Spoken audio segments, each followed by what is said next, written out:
제약 바이오주를 대거 매수하며 주가를 견인해왔던 외국인과 기관이 오늘 한꺼번에 매물을 쏟아내자 코스피와 코스닥 양시장이 크게 하락했습니다. 이 같은 제약 바이오 업종의 변동성 확대를 두고 증권가에서는 그동안 제약 바이오주 공매도 대차 거래가 큰 폭으로 늘어난 점에 주목하고 있습니다. 삼성전자의 2분기 영업이익이 6조 9천억 원으로 잠정 집계됐습니다. 영업이익이 3분기 연속 증가하면서 원만한 실적 반등에 성공했지만 시장 기대치에는 다소 못 미치는 더딘 회복세로 평가됩니다. 삼성물산이 KCC에 넘긴 주식에 대한 의결권 행사를 막아달라며 엘리엇이 제기한 가처분 신청을 법원이 기각했습니다. 법원이 2개의 가처분 신청 모두 삼성 측에 손을 들어주면서 삼성물산과 제일모직 합병은 탄력을 받게 됐습니다. 현대자동차그룹이 하반기 주요 행사를 국내에서 열고 전통시장 상품권 100억 원어치를 구매하는 등 내수 경기 살리기에 적극 나섭니다.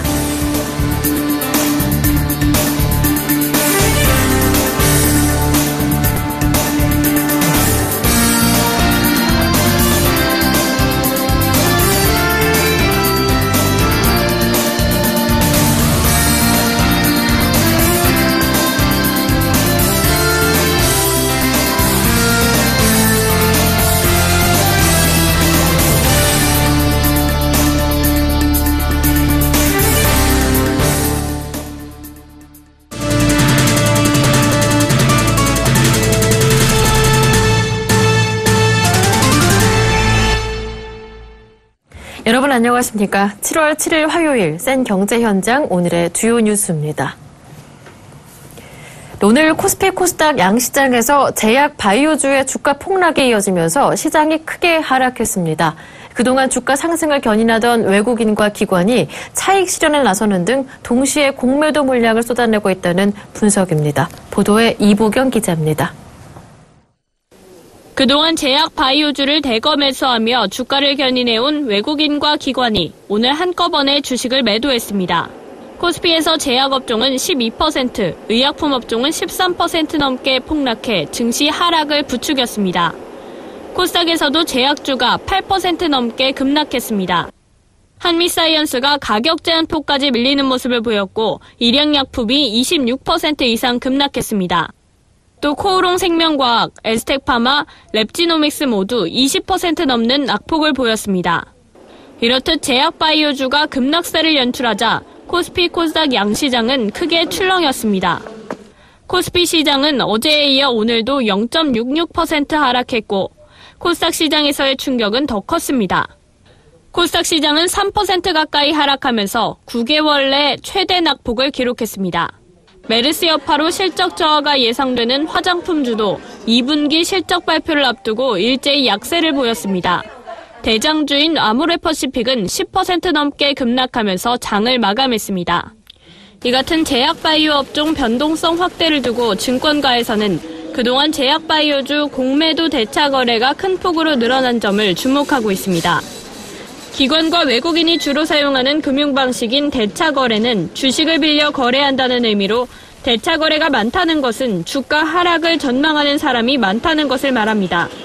실제로 코스피 의약품 업종의 대차 잔고는 올 초 5천억 원 수준에서 6일 기준 9조 3천억 원 수준으로 18배 가까이 폭증한 상태입니다. 코스닥 제약주 대차 잔고 역시 1조 원에서 2조 4천억 원 수준으로 늘었습니다. 2분기 어닝 시즌이 시작된 가운데 그동안 실적 뒷받침 없이 고공행진을 이어가던 제약 바이오 업종 등에 대한 실적 우려가 그리스 긴축한 반대 투표를 계기로 매도세로 나타났다는 얘기입니다. 그동안 의약품 지수는 코스피와 코스닥 양증시 모두에서 올 초 대비 각각 123%, 100% 넘게 상승하며 무서운 상승세를 보였습니다. 그러나 고공행진을 하는 지수와는 다르게 기업의 실적 등 펀더멘털은 이를 뒷받침하지 못했습니다. 기술 개발 성공에 대한 기대 심리로 주가가 오버슈팅했다는 지적입니다. 이와는 달리 이번 제약 바이오주의 폭락은 단기 변동성에 그칠 것이라는 관측도 나오고 있습니다. 오늘 한국 증시에서는 기관과 외국인의 제약 바이오주 투매가 장을 크게 흔들었습니다. 기관과 외국인이 제약 바이오주에서 손을 떼는 신호탄이라는 분석이 나오고 있습니다. 서울경제TV 이보경입니다. 오늘 삼성전자가 2분기 잠정 실적을 발표했습니다. 매출 48조 원, 영업이익은 6조 9천억 원으로 잠정 집계됐는데요.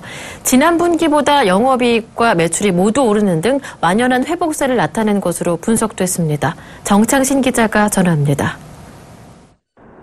삼성전자의 실적 개선세가 뚜렷해졌습니다. 오늘 삼성전자는 2분기 영업이익이 1분기 5조 9,800억 원보다 15.38% 증가한 6조 9천억 원으로 잠정 집계됐다고 공시했습니다.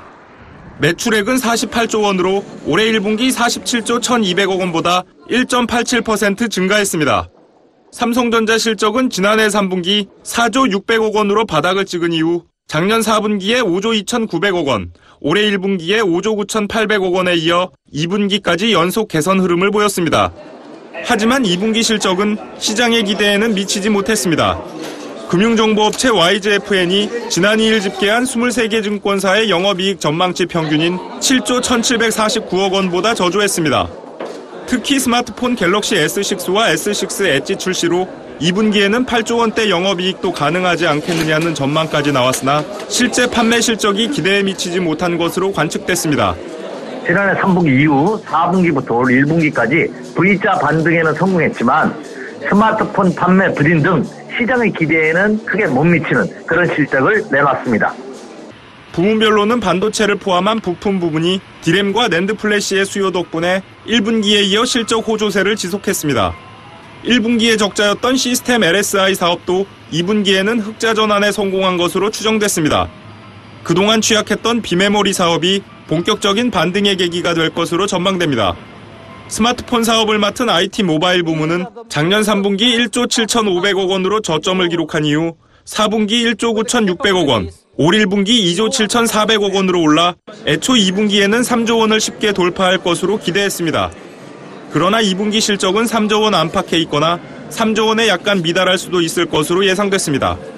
소비자 가전 부문은 에어컨 등 생활가전 부문에서 실적이 회복되고 TV 부분의 수익성이 개선돼 1분기 1,400억 원의 적자에서 2분기에는 소폭 흑자로 전환한 것으로 추정되고 있습니다.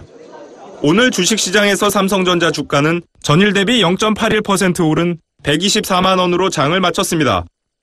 지난달 24일 130만 원 선이 무너진 뒤 부진한 흐름을 이어오다 소폭 반등한 것입니다. 시장에서는 삼성전자의 실적이 기대에 미치지 못한 이유로 스마트폰 판매 부진을 꼽고 있습니다. 삼성전자는 하반기에 새 스마트폰 갤럭시 노트5와 갤럭시 S6 엣지 플러스 등을 출시해 실적 부진을 만회한다는 전략입니다. 서울경제TV 정창신입니다. 삼성이 미국계 헤지펀드 엘리엇 매니지먼트와의 법정 다툼 2차전에서도 승리했습니다.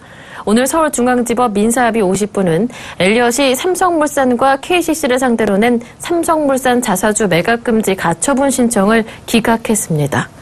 법원은 KCC에 대한 삼성물산 자사주 매각의 처분 목적이나 방식, 가격 등이 모두 정당하다고 판단했습니다. 또 이달 17일 삼성물산 주주총회에서 KCC가 의결권을 행사하는데도 문제가 없다고 봤습니다. 법원은 자사주 매각의 주 목적이 삼성물산 제일모직 합병 승인이지만 합병 자체가 삼성물산과 주주에게도 손해라고 보기 어려운 만큼 자사주 매각을 부당하다고 볼 수는 없다고 판시했습니다. 엘리엇은 KCC의 자사주 취득 가격인 주당 7만 5천 원이 삼성물산의 합병가액 주당 5만 5천 원보다 높아 KCC 주주에게 손해를 끼친다고 주장했으나 법원은 받아들이지 않았습니다. 엘리엇은 먼저 나온 삼성물산 주총 소집 결의금지 가처분 기각 결정에 항고한 데 이어 이날 자사주 처분금지 가처분 기각 결정에 대해서도 즉각 항고하겠다는 입장을 밝혔습니다. 국내 대표 기업 중 하나인 현대자동차그룹이 내수 경기 살리기에 적극 나서기로 했습니다. 메르스 사태 후 발길이 끊어진 외국인 관광객 유치를 위해 하반기 현대차그룹의 대규모 주요 행사를 국내에서 개최하고 내수 진작 차원에서 전통시장 상품권 100억 원어치를 구매키로 했습니다. 정훈규 기자가 보도합니다. 연 1.5% 사상 최저 기준금리 11조 8천억 원, 역대 5번째 규모의 추가 경정 예산. 메르스 사태 후 한 달 새 정부가 내놓은 경기 활성화 대책입니다. 이번에는 기업이 나섰습니다. 현대차그룹은 하반기 대규모 주요 행사를 국내에서 개최해 내수 진작뿐 아니라 외국인 관광객의 한국 방문이 재개될 수 있도록 지원하겠다고 밝혔습니다. 지난달 말부터 현대기아차 차원에서 메르스 사태 극복을 위한 자영업자와 소상공인 대상 특별 할부 유예 프로그램을 실시한 데 이어 내수 활성화 방안을 전 그룹 차원으로 확대한 것입니다. 우선 현대차그룹은 해외 딜러와 고객 초청 행사, 우수사원 한국 연수 등 해외 현지 임직원 등이 참여하는 대규모 행사를 7월부터 11월 집중적으로 국내에서 개최합니다. 현대차는 해외 주요국 고객과 딜러들의 대거 방한이 해외 관광객 유치 재개에 도움이 될 것으로 기대하고 있습니다. 특히 중국 딜러와 현지 우수사원 한국 연수 등 중국 관계자들을 대상으로 하는 초청 행사도 적극적으로 실시해 중국 관광객들의 한국 방문 확대에 일조한다는 계획입니다. 이와 함께 국내 임직원들을 대상으로는 국내에서 휴가 보내기 캠페인을 진행합니다. 또 전통시장 활성화를 통한 내수 진작 지원 차원에서 전통시장 상품권 100억 원어치를 구매하기로 했습니다. 현대차는 현재 할인 적용되는 차량을 구매하는 고객에게 현금 할인과 할인 금액의 110% 상당의 전통시장 상품권을 선택할 수 있는 프로그램을 운영하고 있습니다. 이에 앞서 지난달 말부터 자영업자와 소상공인을 대상으로 진행 중인 할부금 특별 유예 프로그램도 이달 말까지 진행합니다. 현대캐피탈에 할부금을 납입하고 있는 기존 신차 구매 고객 중 개인 사업자 등록증을 보유한 고객은 오는 31일까지 할부금 유예 신청을 할 수 있습니다. 신청이 접수되면 해당 고객은 접수일부터 3개월간 할부금 납입을 하지 않아도 됩니다. 서울경제TV 정훈규입니다. 올해 상반기 주가 연계증권 ELS 발행액이 47조 3,453억 원을 기록했습니다. 이는 지난해 상반기보다 71.4% 증가한 수치로 반기 기준으로 사상 최대치를 경신했습니다. 이 같은 ELS 인기는 지속적인 저금리 기조와 국내외 증시의 완만한 상승 흐름 등이 복합적으로 작용한 것으로 보입니다. ELS 발행 행태로는 상대적으로 고수익을 추구하는 원금 비보전형 ELS 선호 현상이 두드러지면서 작년 하반기보다 30.5% 늘어난 85.6%를 차지했습니다. 반면 전액 보전형인 ELB가 차지하는 비율은 14.4%로 하락 추세입니다. 증권사별로는 KDB 대우증권이 6조 6,912억 원을 발행해 1위였습니다. KDB 대우증권을 포함한 상위 5개 증권사의 ELS 총 발행 금액은 26조 2,624억 원으로 전체 발행 금액의 55.5%를 차지했습니다. 올해 상반기 부동산 경매 시장에서 수도권 아파트의 시, 군, 구별 낙찰가율 상위 1위에서 10위를 광명시 등 경기도가 싹쓸이한 것으로 나타났습니다. 법원 경매 전문회사 지지옥션에 따르면 올해 상반기 경매로 낙찰된 수도권 아파트의 평균 낙찰가율은 광명시가 102.2%로 가장 높았습니다. 광명시는 KTX 역세권을 중심으로 개발 호재가 이어진 데다 세종시 이전 공무원의 주택 수요 증가와 전셋값 강세 등으로 경매 아파트도 인기를 끈 것으로 분석됐습니다. 광명시의 경매 아파트당 응찰자 수는 평균 14.2명으로 입찰 경쟁도 수도권 시군구를 통틀어 가장 치열했습니다. 이어 안산시 단원구의 낙찰가율이 101.7%로 두 번째로 높았습니다. 의왕시와 이천시도 각각 낙찰가율이 100.2%, 100.1%를 기록하는 등 수도권 4곳의 평균 낙찰가율이 100%를 넘었습니다. 서울에서는 강북구가 95.1%로 가장 높았고 강동구, 강남구 등도 낙찰가율이 높았습니다. 강북구는 전세 가격이 매매 가격에 육박하는 곳이 속출하는 등 전세난이 심화됐고 소형 아파트 투자 수요까지 일부 가세하면서 경매 열기도 뜨겁게 달아올랐습니다.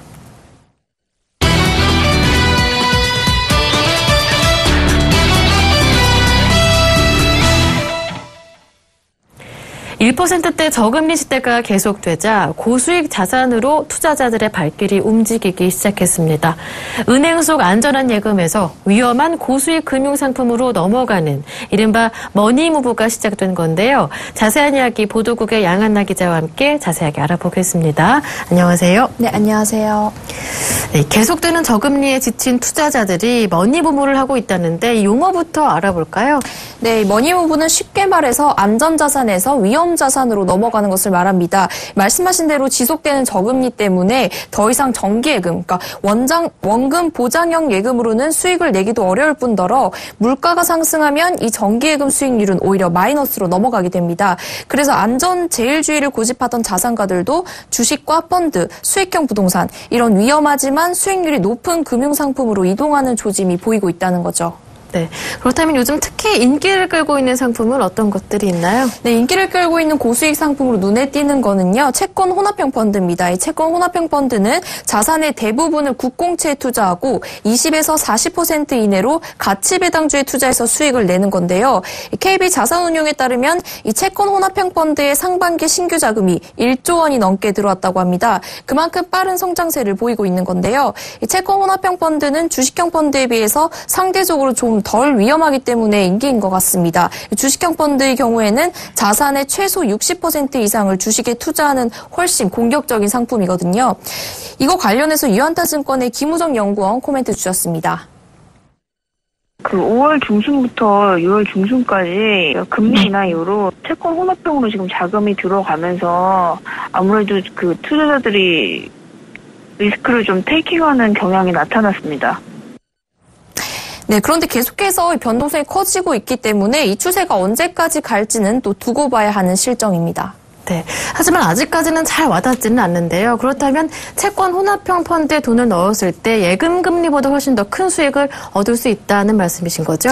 네, 그러니까 예를 들어서 이번에 KB 자산운용 고객 중에서 KB 가치배당 40펀드라는 채권 혼합형 펀드에 3천만 원을 넣었다가 6개월이 지나서 8%의 수익률을 얻은 분이 있다고 합니다. 그러니까 당연히 시중 예금 금리보다 훨씬 수익을 크게 낼 수 있지만 이런 고수익 상품들은 수익이 커지는 만큼 손실의 위험도 커진다는 것을 감안하셔야 합니다. 네. 그렇다면 이것보다 조금 더 공격적인 상품인 주식형 펀드의 수익률은 어떻습니까? 네, 국내 주식형 펀드에서도 마찬가지로 자금이 유입되는 특징을 보이고 있습니다. 국내 증시가 상승이 되면서 주식형 펀드의 수익률이 덩달아 올라서 그런 건데 이 한국은행이 기준금리 지난 6월에 인하를 했죠. 그때 주식형 펀드로 자금이 1조 418억 원이나 순유입이 됐습니다. 또 주식거래 활동 계좌 수도 살펴보면 지난달에 2,092만 개로 집계돼서 지난해 말보다 96만 개 정도가 증가했습니다. 네, 그렇다면 이 밖에도 또 관심이 쏠리는 곳은 없습니까?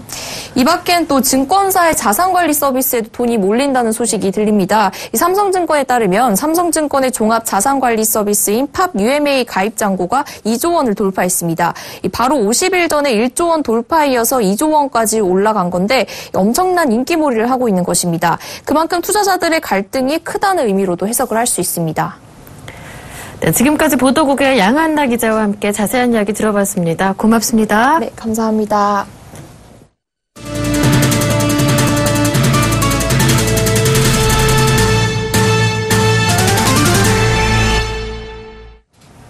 국내 유통업체들이 올 상반기 시내 면세점 운영권을 잡기 위해 사활을 걸었습니다. 불과 4자리를 놓고 무려 24개 기업들이 막판까지 불꽃 튀는 경쟁을 벌이고 있습니다. 내수 침체로 어려움을 겪고 있는 기업들에게 면세점은 불황에도 유일하게 수익을 보는 사업으로 알려졌기 때문입니다. 유통업계와 관세청에 따르면 지난해 국내 면세점 시장 규모는 모두 8조 3천억 원으로 지난 2013년 6조 8천억 원보다 22% 늘어난 것으로 나타났습니다.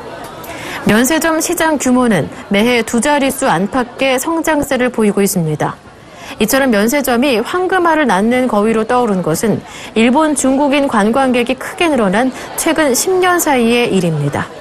그 사이 1986년 아시안게임, 1988년 올림픽 등 대형 국제 행사를 전후로 외국인 관광객 쇼핑 활성화 정책에 힘입어 1980년대 후반 시내 면세점 수는 29개까지 불었다가 현재는 12개 수준까지 급감했습니다. 20년 사이 무려 17개 면세점이 사라진 셈입니다. 면세점의 특허권을 부여하는 정부와 살아남은 롯데, 신라 등 주요 면세점은 이 같은 근거를 들어 현재의 시장 구조는 특허를 통한 면세점 산업의 진입 제한보다는 규모의 경제가 요구되는 면세점 산업 특성에 따라 형성된 것이라고 주장하고 있습니다. 하지만 업계 일각에서는 정부가 면세점 특허를 없애고 시장 자율에 맡겨야 한다는 목소리도 높은 상황입니다. 국민이 느끼는 경제적 행복감이 크게 떨어진 것으로 나타났습니다. 현대경제연구원이 지난달 11일부터 9일간 전국 20세 이상 남녀 810명을 설문조사한 결과 경제행복지수는 40.4점으로 2012년 하반기 이후 최저치를 기록했습니다. 올 상반기 행복지수는 지난해 하반기보다 4.1점 하락했고 지난해 동기보다는 3.2점 떨어졌습니다.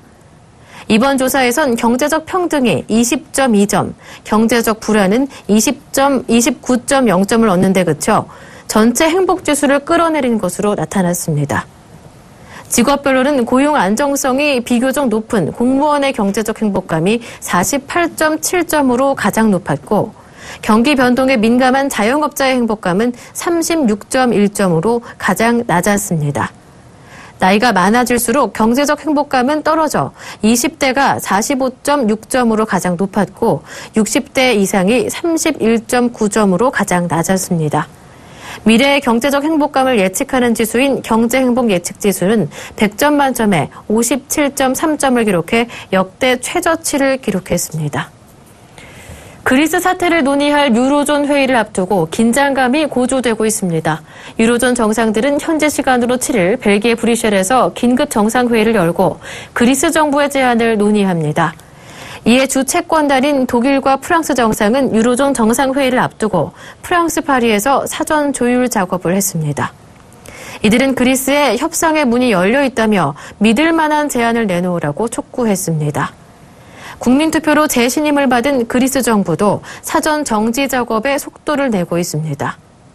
제1야당인 신민당이 치프라스 총리를 지지하기로 했고 그간 채권단이 거부감을 보였던 야니스 바루파키스 그리스 재무장관이 물러나면서 채권단과의 신뢰 구축에도 진전이 있을 전망입니다.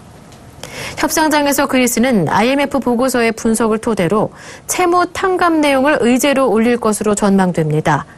IMF는 지난달 말 부채 경감이 없으면 그리스가 부채를 감당하기 어렵다는 내용의 보고서를 낸 바 있습니다. 다만 채무 조정은 최대 채권국인 독일이 강하게 반대해 협상 타결의 난항이 예상됩니다. 그리스 위기에 전 세계 이목이 집중되고 있지만 중국의 증시 폭락과 성장 둔화를 더 예의주시해야 한다는 분석이 잇따르고 있습니다. 중국의 경제 규모나 주변 국가들에게 미칠 여파가 그리스와는 비교가 되지 않기 때문입니다. CNN 머니는 최근 그리스 위기는 중국에 비하면 아무것도 아니다라는 제목의 분석 기사에서 중국 당국의 잇따른 증시 부양책이 역풍을 맞을 수 있다고 경고했습니다. CNN 머니는 펜토 포트폴리오 스트래티지의 마이클 펜토 창업자 보고서를 인용해 중국 증시 열기가 펀더멘탈로 뒷받침된 것이 아님을 명심해야 한다며 차입과 조작에 의해 부추겨져 온 것이 현실이라고 지적했습니다. 그러면서 중국의 성장 둔화가 가뜩이나 암울한 기업 수익성을 더 나쁘게 한다는 점을 투자자들이 깨닫기 시작했다고 덧붙였습니다. 빌 그로스와 데이비드 로젠버그 등 자산운용업계의 큰손들도 그리스와 푸에르토리코 외에 중국도 경계 대상에 포함해야 한다고 밝혔습니다. 특히 빌 그로스는 중국의 여신 확대가 사상 유례 없는 것이라면서 이것만으로도 시장이 긴장해야 한다고 강조했습니다. 정부는 올해 조세 수입을 총 215조 5,346억 원으로 조정했습니다. 이는 지난해 말 확정한 올해 본 예산보다 5조 6,075억 원 적은 규모입니다. 한국토지주택공사는 올해 하반기 2만 6천 가구의 국민 임대주택을 공급합니다. 지난 5월에도 가계빚이 8조 5천억 원가량 늘어나 저금리 등에 따른 가계대출 증가세가 이어졌습니다. 농어촌 민박업주는 위생과 안전 관련 교육을 받으면 별도의 음식점 신고 없이 손님에게 아침 식사를 제공할 수 있게 됩니다.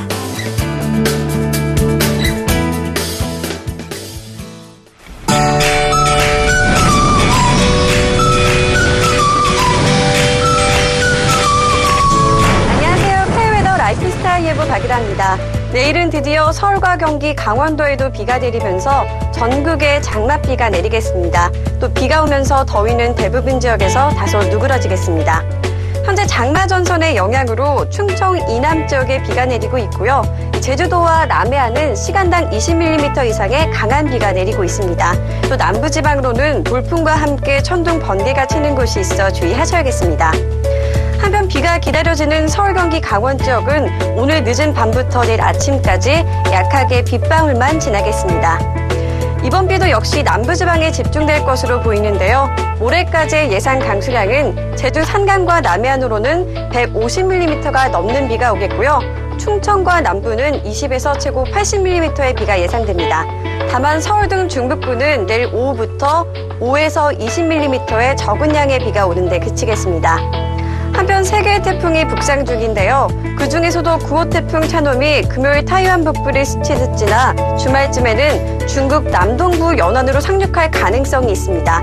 이 태풍의 영향으로 장맛비 상황은 매우 유동적으로 바뀔 수 있기 때문에 앞으로 발표되는 기상정보를 잘 확인하셔야겠습니다. 내일은 장마전선의 영향을 받아 전국에 비가 오겠습니다. 그럼 자세한 지역별 날씨를 나절 예보를 통해 알아보겠습니다. 중북부 점차 흐려져 오후부터 비가 내리겠습니다. 낮 기온 서울 27도, 춘천 28도로 평년보다 기온이 낮지만 다소 덥겠습니다. 강원도 지역은 오후부터 비가 시작되겠고요. 한낮 기온 속초 22도, 강릉 21도로 선선하겠습니다. 남부지방 종일 흐리고 비가 오겠습니다. 낮 최고 기온 광주 25도, 대구 24도로 더위가 쉬어가겠습니다.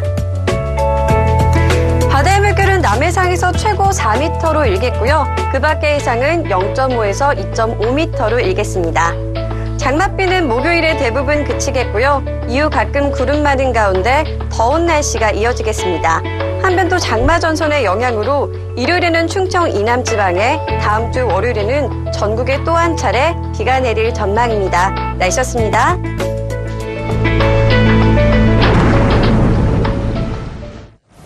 오늘은 절기상 작은 더위라고 불리는 소서로 이제 본격적인 더위와 장마가 시작됩니다. 여름의 절정인 대서로 향하는 길목이라고 볼 수도 있는데요. 오늘 국내 증시가 크게 하락했죠. 본격적인 서머를 이뤄가는 길목이었기를 바랍니다. 센 경제 현장 여기서 마치겠습니다. 시청해주신 여러분 고맙습니다.